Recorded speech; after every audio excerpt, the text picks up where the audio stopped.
Cool. So let's begin. No. Here we go. So my presentation is on Kim Dong-in.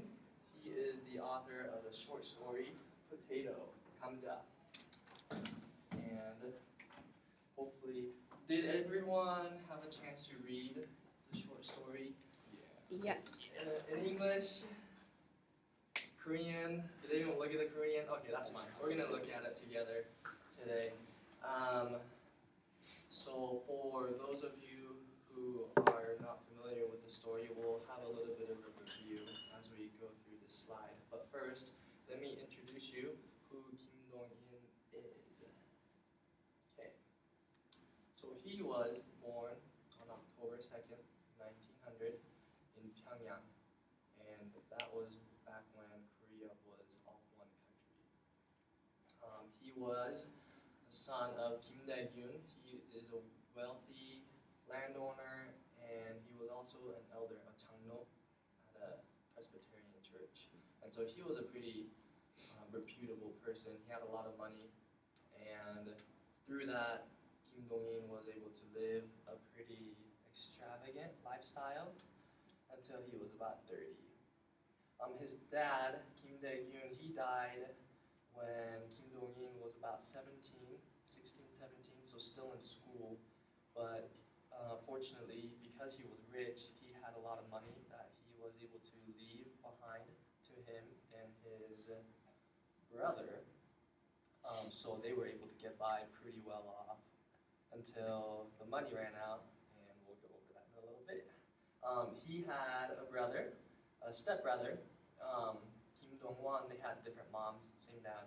He later became a politician that participated in the independence movement.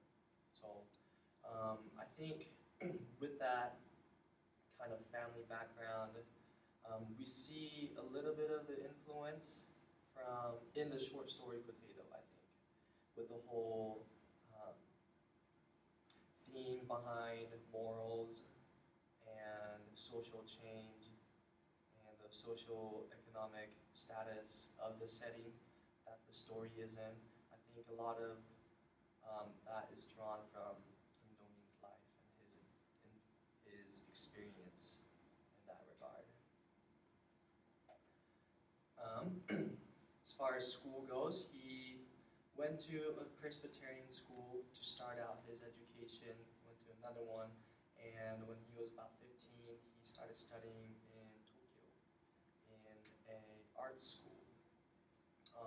There he met other really famous writers and became friends with them, including Lee Kwang-soo, An Jae-hong, and Shin Ik-hee.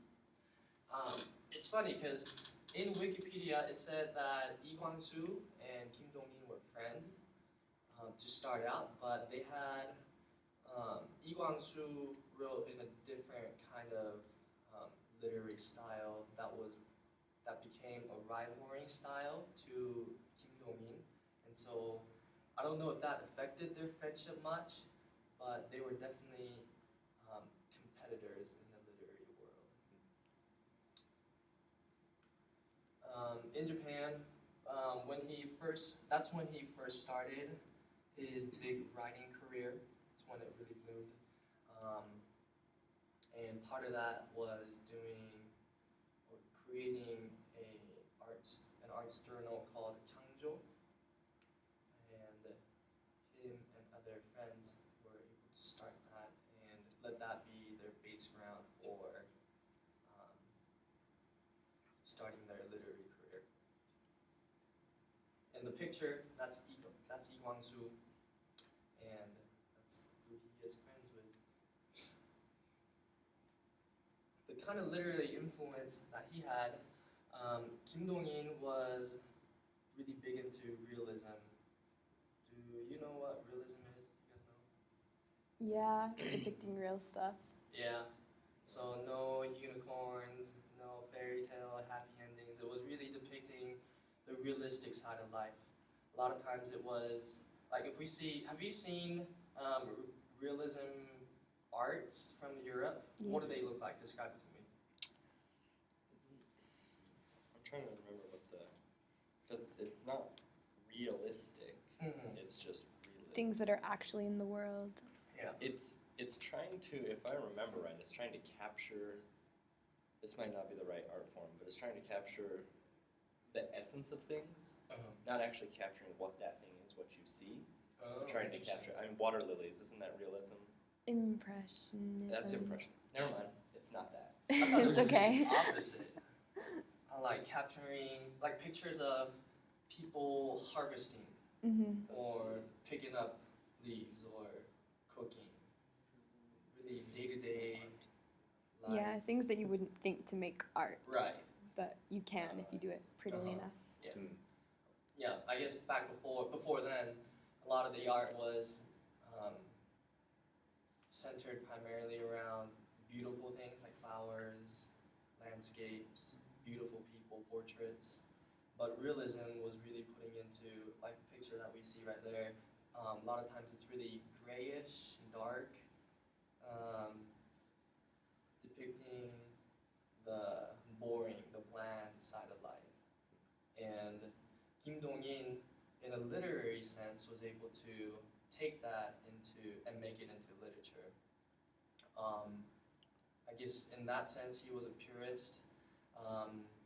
He was known for being colloquial, not being really elaborate and artsy with the way he writes. It's really straightforward, very easy to understand. And maybe that's why I really liked reading Potato, was because it was really simple, direct, and really easy to follow along. I didn't really have to think about, oh, what does this symbol mean? Oh, what does this foreshadowing mean? I didn't have to do a lot of analysis while reading the story.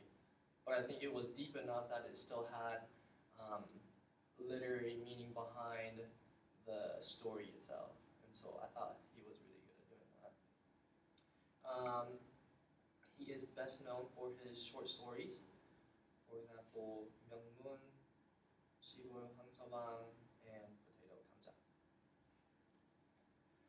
And then there was this point in his life when he had a financial crisis, and I guess we can go into this next slide.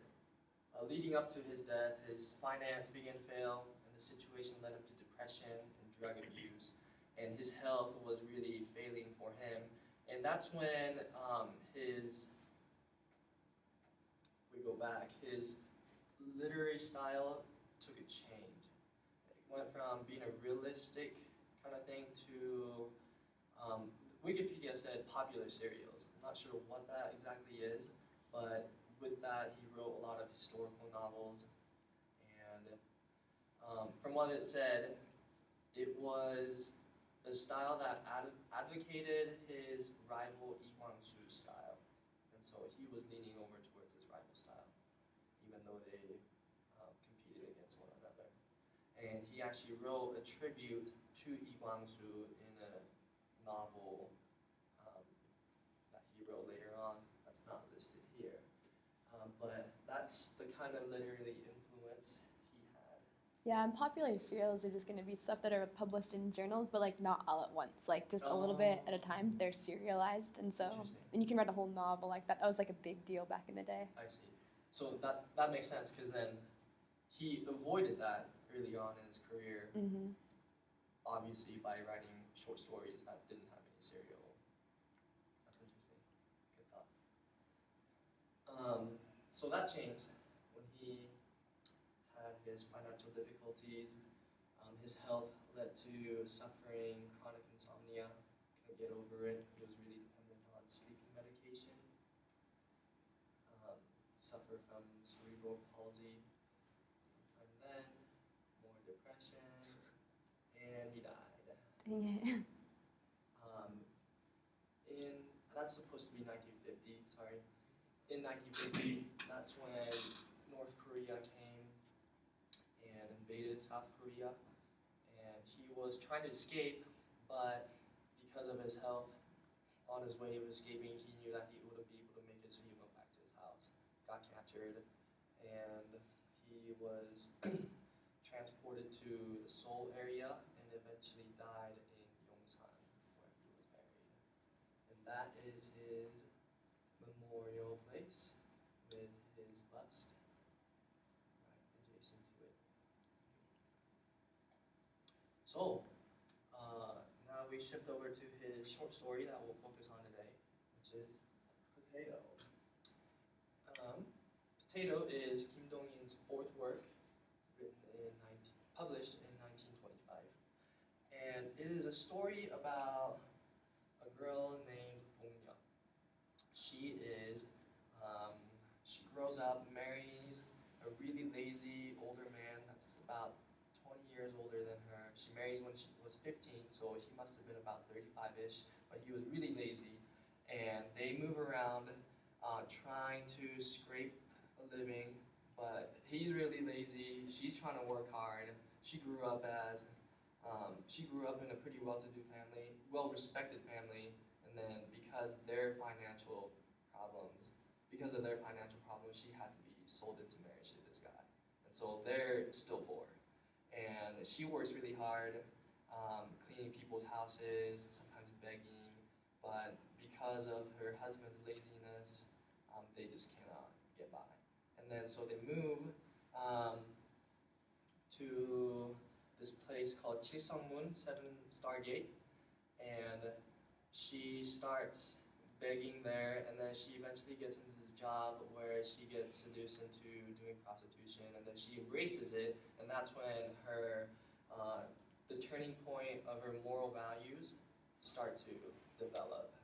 And that's when she embraces, I guess, the dark side of life and enjoys it, and then she eventually dies after having this affair with this Chinese man, gets jealous of his new bride, and then tries to kill that new bride, but the Chinese man kills Bong-yeon. So that's the end of her story. Kind of dark, and I think there's a lot to draw out from it. But first, why do we think the title is Potato? Well, I think I just read the English version, but the turning point for her moral decline was when she was stealing a bag of potatoes and she was coming out like all like sneaky and had stolen it, and that's when the Chinese guy caught her. And he was like, okay, like you've stolen my potatoes, like come with me. And so she had to like prostitute herself to him, and that really just like made everything go downhill. Yeah. They were sweet potatoes. That's what I noticed that. Interesting. And I noticed. In the Korean, are they sweet potatoes? Are they, I wondered. whatchamacallit? I can't remember. Yeah, that's interesting. Yeah, because in the text it I'm says pretty sure sweet in the potatoes. Korean, it's just a regular potato. Right. Interesting. I don't know why. The was it translator. Kevin O'Rourke? Uh-huh. Which I generally like Kevin O'Rourke. Yeah. Because he did a great job in Lucky Day, was it? Anyway, but.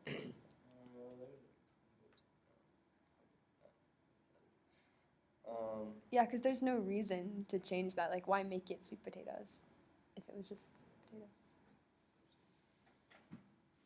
And I don't know, I feel like the turning point for her, like that was a turning point for her demise, like yeah. But her turning point for moral decline was when she was harvesting caterpillars. And Yeah, she got Yeah. that's what she embraced. And then that, But and she then was like started- sad about it, like when she was harvesting caterpillars. Like she was still like she was like, But then don't after like that, I don't she want started to. seducing beggars That's to like true. get money from them. So Maybe maybe you're right. The turning point for her like death, like her fate was sealed when she started Right. sleeping with that one guy. Yes. but were That's they? what I think too. And that's kind of what stuck out to me too. But then just because it was sweet potatoes in English, I was like, maybe that's not the point. I feel like the translator would have made Picked a up on point of that. saying potatoes, not sweet potatoes, you know. Yeah, that's interesting. But it could be the nature of potatoes. Yeah. I thought it was like they're underground. I don't know. That's a shot in the dark there. Oh, whoopsie. Yeah. So it could be a symbol of poverty and economic hardship because potatoes are really relatively cheap food, but they're also, I guess you could depict it as a lower class food.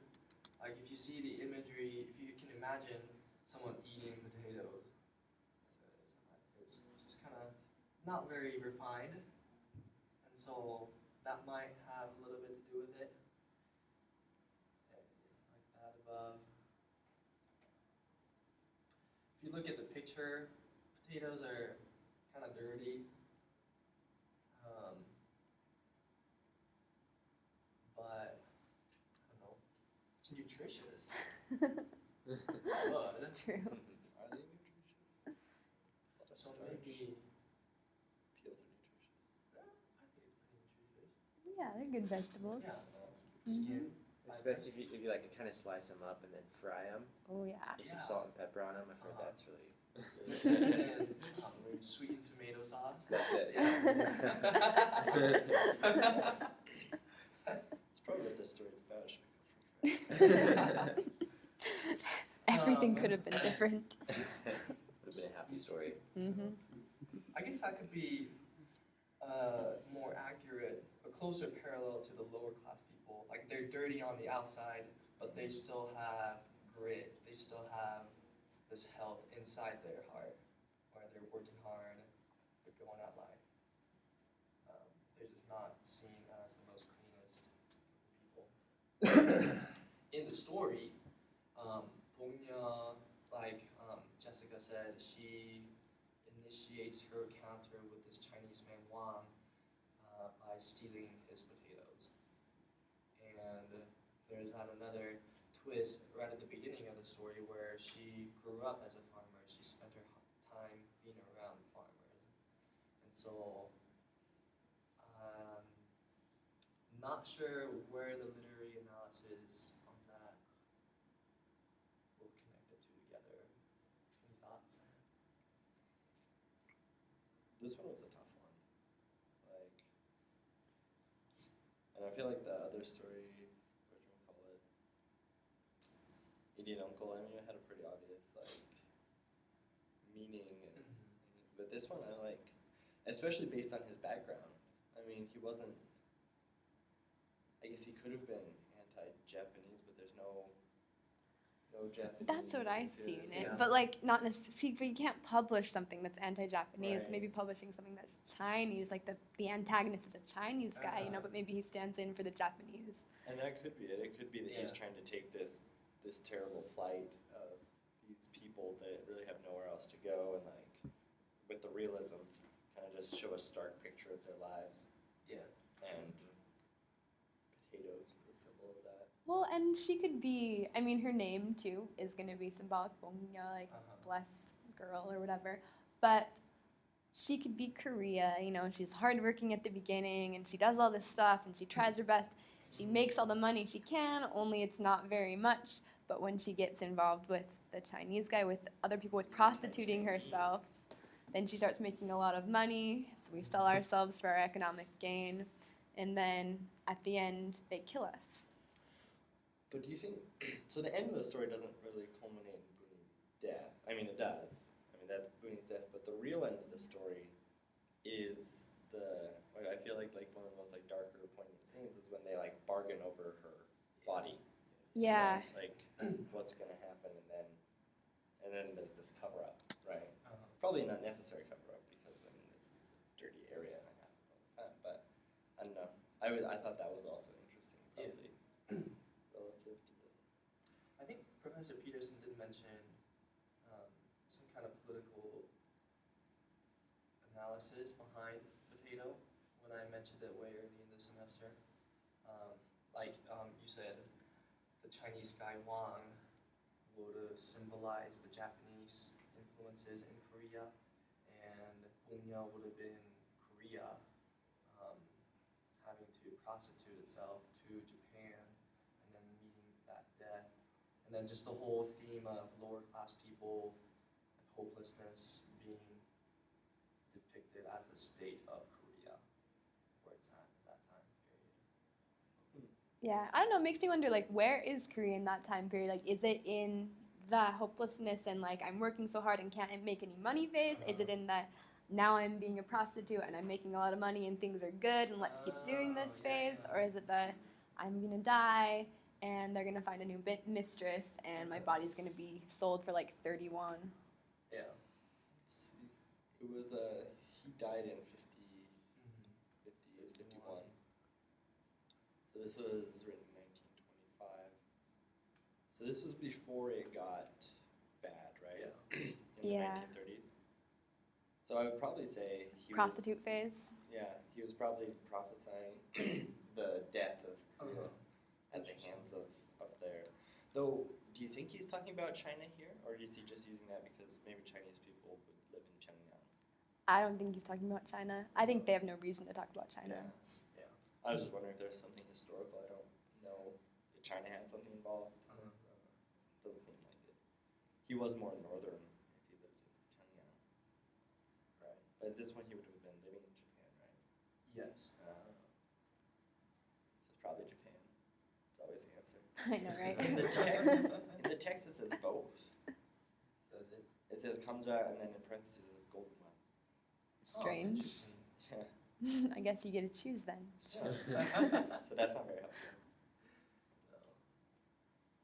Oh, they're still dirty. Alright, cool. So we're gonna see some literature picks. I like how earthy most of these pictures are of the title, the cover page. And then Okay, has anybody go back one more slide a sec? Yeah, the picture that is on our textbook. What is that? A fish with wings on a girl. I want to say, what was the one Nage about? About Wings. No, never mind. no, because that the wings is on the guy. Yeah, The wings are on the guy. I've been looking at that for a while, just being like, what? I think it really embodies Korean literature, though. It makes that's how you feel when you have read it. accents, It you looks have a normal at Korean. first, and then. And then there's this fish. And then there's Right. wings on the fish. And so it's like the deeper you go into this Korean literature, you're like, what the heck? So Anyway, that's what I would say the Tangent. meaning of that is. But probably wrong. Yeah, that's an interesting one. I wonder if they took that from a specific story. you wonder. So I'm trying, it wasn't in my story. Does anyone have a It fish wasn't in with my wings story. on someone's head? Not mine. No, never mind. The only one I could think of is Nage because it's got wings, but from what he said about Nage, that doesn't seem like. Well, and from the story, Naige, like, Interesting. not at all. Do you think the fish is the husband with the wings? And His he's wife. just sitting on his wife's head? Could be. But why is he a fish? He has wings, but he doesn't fly. Because He's he's lazy. so lazy, out of yeah. the water, and he just can't do anything. Out of the water. That's probably very true. Food for thought. Thank you. Cool. So I found this super sweet GIF. We're gonna look at Pongyo's transformation.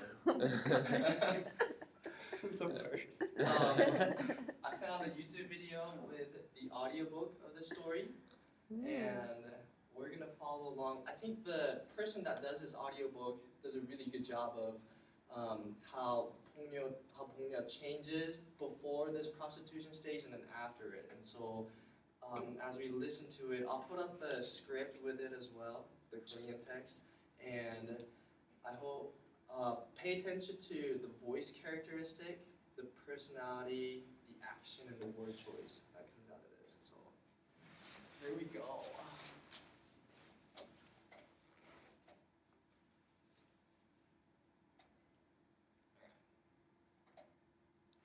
Audio book. Cute.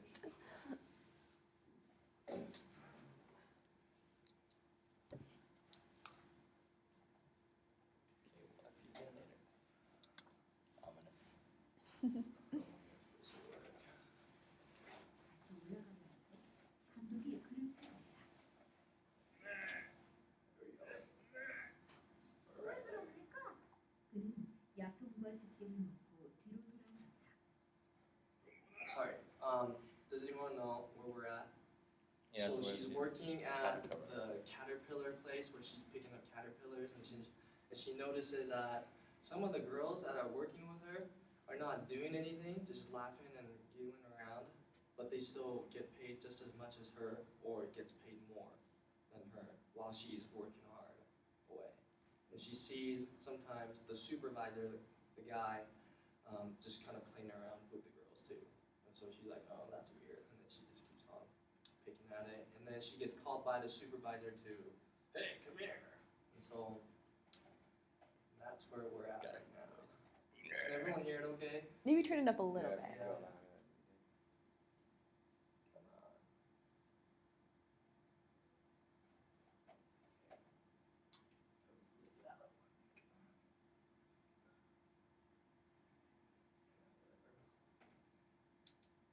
그는 말없이 감독 앞에 갔다.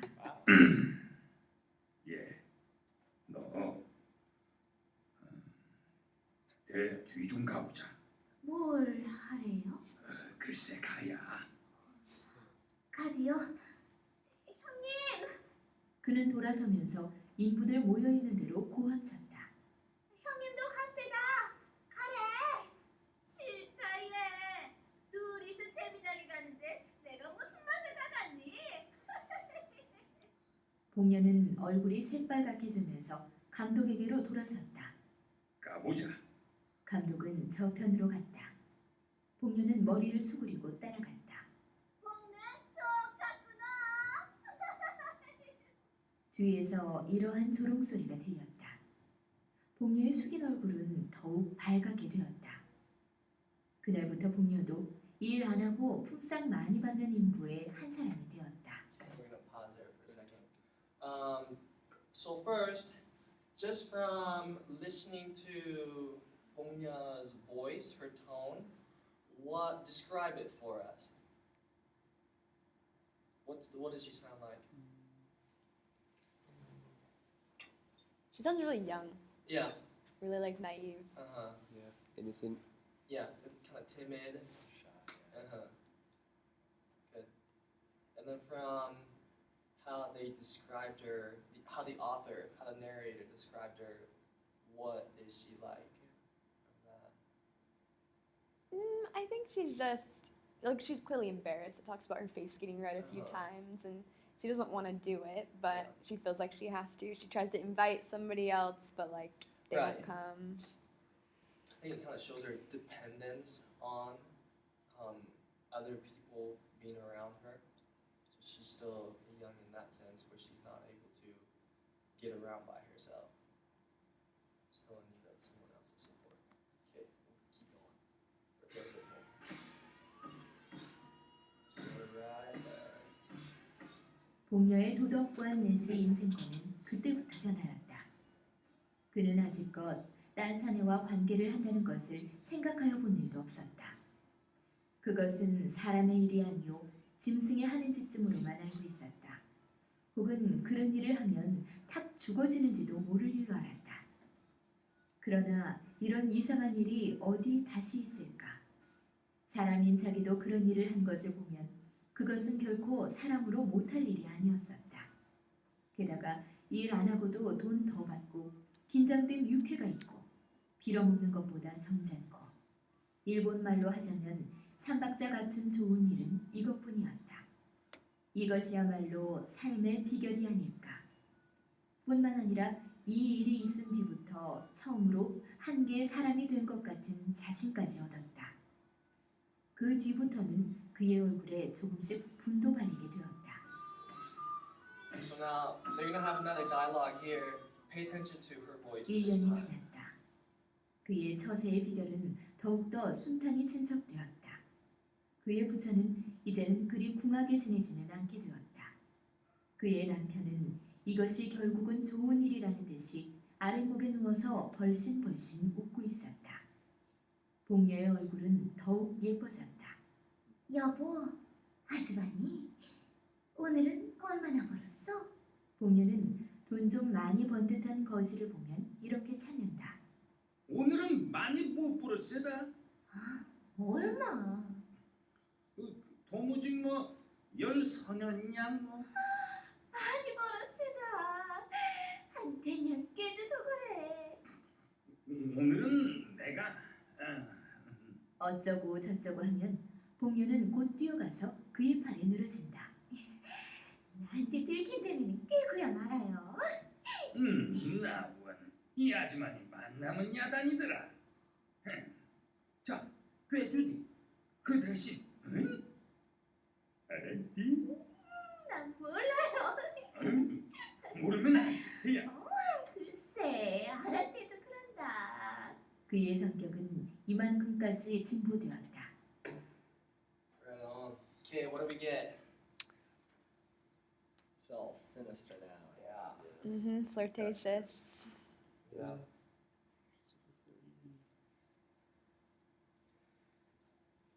It's like she switched roles with the man. And it's like the man is kind of now like timid and hesitant, and she's like the pushy. Yeah. listener. Interesting. She knows how to play the game now. Yeah. She's definitely confident in who she has become, who she has embraced. Yeah, she doesn't even wait for them to come to her. Like she solicits. Very forward, very shameless, Mm-hmm. not discreet at all. Yeah, I thought that was a really good way of picking I don't agree with it. Yeah, It's that's small cool. though. So there was that little part, a few paragraphs between those two dialogues that really depicted the pivotal moment. So we're gonna spend some time, analyzing it real quick. Can Brad, would you mind reading the English portion? Yeah, sure. Till now, she had never thought of having relations with a man other than her husband. It wasn't something a human being does. She knew it as the type of thing only an animal does. Or if you did it, you might fall down dead on the spot. That was how she saw it. So this paragraph, thank you. I think it does a good job portraying what kind of morals she had before this point, how she grew up. She has very high moral standards.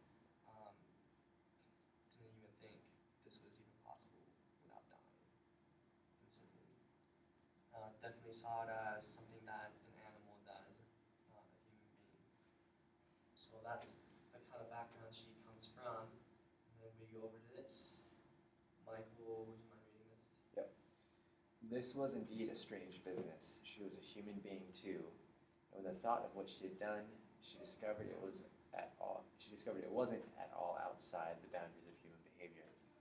In addition, she did not work, made more money, and there was the intense pleasure. This was more gentlemanly than begging. Put in Japanese, it was the grace of 3 beats to the bar. That's what it was. And this wasn't all. She discovered for the first time a sort of confidence that was actually living a life befitting a human. I thought that last sentence was pretty interesting. There's a lot of truth to that. Yeah, and you can see her point. It would be so degrading to go beg on the streets and have that be more respectable than sleeping with someone. You know, they're both really degrading, but the first one you just publicly humiliated, and the second one you at least get stuff out of it. She says. Yeah. So. I read an article, how it cracked, and they always have these really interesting articles about weird things. Usually they're funny, but I read this one about someone who had been a prostitute and talked about the real they were in Vegas or something, not in Vegas, but outside of Vegas because it's not legal in Vegas. Anyway, but outside of Vegas they'd been a prostitute. They were talking about how it wasn't they didn't feel like it was degrading. They actually felt like it gave them more self-confidence and kind of an interesting take on it. Yeah. Not really something I agree with, but I'd never seen it from that perspective. Yeah. And I think it kind of goes along with that. And it's interesting that they'll have that Japanese phrase in there too, right after being a prostitute is great. It's anyway, in Japanese, this would be that's kind of in Japanese, right there. Kambakcha, what What a does that mean? subtle The insult. grace of 3 beats to the bar. I feel like they're I did not catch that. extrapolating a little bit That's there. funny. Yeah, any idea what that expression means? No idea. No, that was one of the expressions that I tried to do some research on. Couldn't really find much on it. I'm guessing that was kind of a Japanese influence that he had from going to school there. 3 beats to the, is it a musical Yeah. phrase then? It's a musical phrase. The grace to the, maybe it's a quintessential thing in Japanese music. It's a kind of style that they use where they use 3 beats. The classic In a- style, well accepted.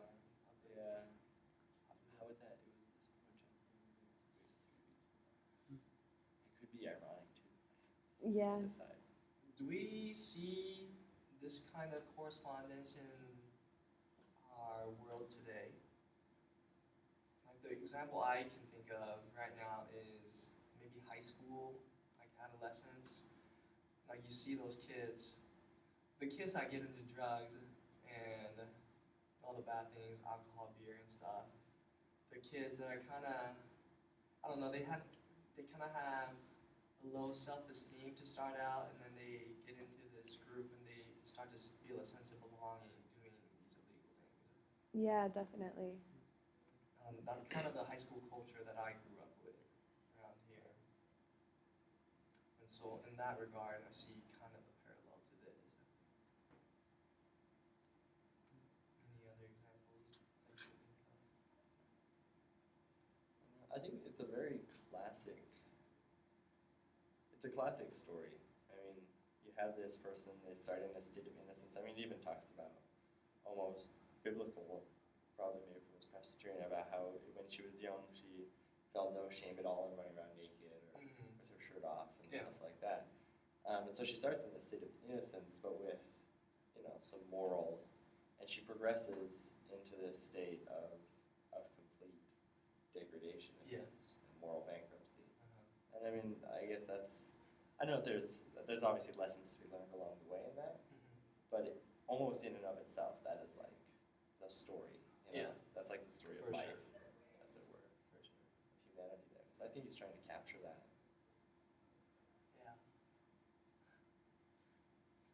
That just reminded me of, you see these baby pictures on Facebook of people that you know, and they look just so nice, so cute. And then you look at who they are now, partying, dyeing their hair crazy, like, It's true. Uh-huh. definitely happens in real life. Good stuff. As far as the translation goes, I found this text online that showed us, that compared this story and 4 translations that went with this story. So this isn't one of them, so I'm just going to skip this. So it's this one. They compare the translation of the first sentence of the story that 4 people did. And I want to see, we have about 3 minutes. I want to see each of the 4 and then pick which one we like the best. But in the interest of time, I think we will go to this. P.S. The translation that Fulton uses is number 3. Callum mentioned him earlier in his comment. And I think the reason I like it is because it flows really well. They divide it into 2 sentences, even though this is 1. And I think he does a good job with that. Other translations, I've noticed that the 7-star gate, it's Chusungmun in Korean, and they put it literally. Like Chisholm Saida. Right. Oh yeah. 맛있다. And I guess while we're on that, we'll just get to that right there. Chusungmun, it's named after the Big Dipper, which is the 7-star, and apparently it's revered in the religious activities in Korea, like Buddhism. Some of the temples have a gate with the Big Dipper drawn on top of the gate, and it has Just like that kind of a symbolic meaning. And I guess that throws in a pretty ironic element into the story because the Chusungmun neighborhood is, as the author depicts it, it's the slum of Korea where all the bad things happen. All the beggars are there, all the prostitutes are there. And so it's interesting that he puts Chusungmun, the religious, the sacred, symbolic thing, mixes it with the demoralizing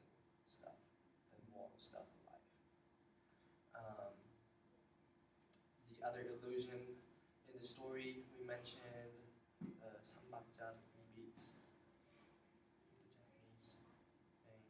We went over that. And then Kija's tomb, is where Gongya starts her job picking up caterpillars. I thought it was kind of interesting. Kija, as far as my research goes, isn't anyone specifically famous? I think actually we studied him in one of our classes. Yeah, he's like kind of like Tangun, but like the Oh, origin interesting. for the Tangun myth, like it comes from like some paper that he put out or something Wow. like that. But there's some connection there. I don't remember Yeah. exactly what it is. Right, 'cause Pyongyang. Yeah, it's in Pyongyang and Yeah. Thank you.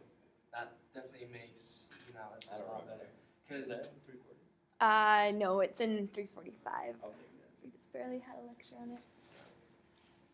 I guess this is another conflicting image going along with the Big Dipper thing, because that's where all the worms are at, all the caterpillars, all these really gross creatures are at this really sacred tomb. And so that's another depiction of where Korea what was once amazing is becoming corrupted, degraded. So, Oh yeah, especially if it's like Tangun. right. Like, Yeah. yeah, So that's the Origin. bedrocks just. For sure. So that's my presentation. There's some movies made. It's Right? like the most terrible movie. You got something It's like a potato coming out of her head. Oh my god, Looks like she's being eaten by a potato. gross. Yep.